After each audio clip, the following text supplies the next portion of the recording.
Hello বন্ধুরা, welcome back to my channel. আমার পেজে আপনাদের স্বাগতম।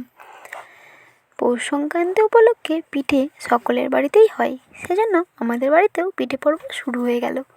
সংক্রান্তির আগের দিন বিকাল থেকে পিঠে পর্ব শুরু হয়েছে। কাঠের হাঁড়িতে কাঠের উনুনে হাঁড়ি করে গরম জল করে নিয়ে চালের গুঁড়ি মাখা হচ্ছে। পিঠে বানানো শুরু হয়ে গেছে।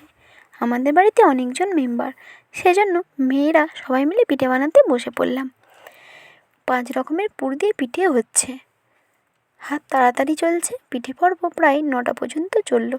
তারপর সকাল সকাল খেয়ে দিয়ে শুয়ে পড়লাম, কেননা ভোরবেলায় টুসু ভাসানো হবে, পুকুরে গিয়ে টুসু খোলা ভাসাবো এবং স্নান করব সবাই মিলে। আমরা 3 জায়গায় বেশিরভাগ স্নান করে থাকি। তারপরে মেয়েদেরকে নিয়ে চলে গেলাম। মেয়েরা ফুল ছড়াচ্ছে, শাঁখ বাজানো হচ্ছে, ধূপ টুপ নিয়ে একেবারে পুকুরের কাছে এসে হাজির। টুসুর খোলা ভেলা সব কিছু ঠিকঠাক করে নিয়ে তারপরে এবার স্নান করবার জন্য প্রস্তুতি নিচ্ছি। আরও অনেক মা কাকিমারাও এসেছেন আশপাশের বাড়ি থেকে, ছোট ছোট বাচ্চারাও এসেছে।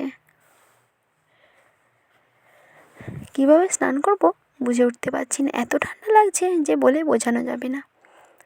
বাড়িতে স্নান করা হয়, পুকুরে স্নান করার অভ্যাসটা নেই কারুরই। যাই হোক, টুসুর খোলা নিয়ে একটু ভিডিও করে নিলাম। তারপর ছোটো মেয়েকে নিয়ে ওর বাবা পুকুর পাড়ে দাঁড়িয়ে আছে, ওকে দেখাচ্ছে আমরা কীভাবে স্নান করি, ভেলা ভাসাই এসব। কাকু ভেলাগুলোকে ঠিকঠাক করে দিচ্ছে। পাড়ার অনেক মা কাকিমা জেঠিমা এসেছেন তো, সেজন্য তাদেরকে বললাম যে আপনারা আগে স্নান করুন, আপনাদের দেখে আমাদের ঠান্ডার ভয়টা একটু কেটে যাবে। প্রতি বছরই এটা হয়, কিন্তু আবার যখন সময় আসে আবার ভয় পাই। ভেলাগুলো কত সুন্দরভাবে ভাসছে।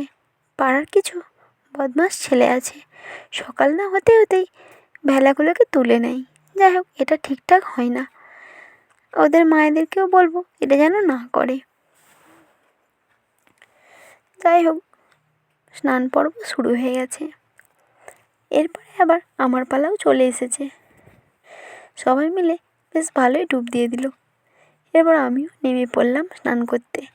তারপর টবাং টবাং করে কতকগুলো ডুব দিয়ে নিলাম। তারপর আবার আস্তে আস্তে উঠে পড়লাম।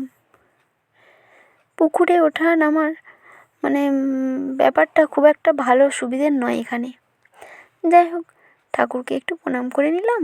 তারপর যেহেতু গামছা শাড়ি সব কিছু নিয়ে গিয়েছিলাম, পরিষ্কার হয়ে মুছে টুছে নিয়ে ভালো শাড়ি পরে বাড়ি চলে এলাম। বাই বন্ধুরা।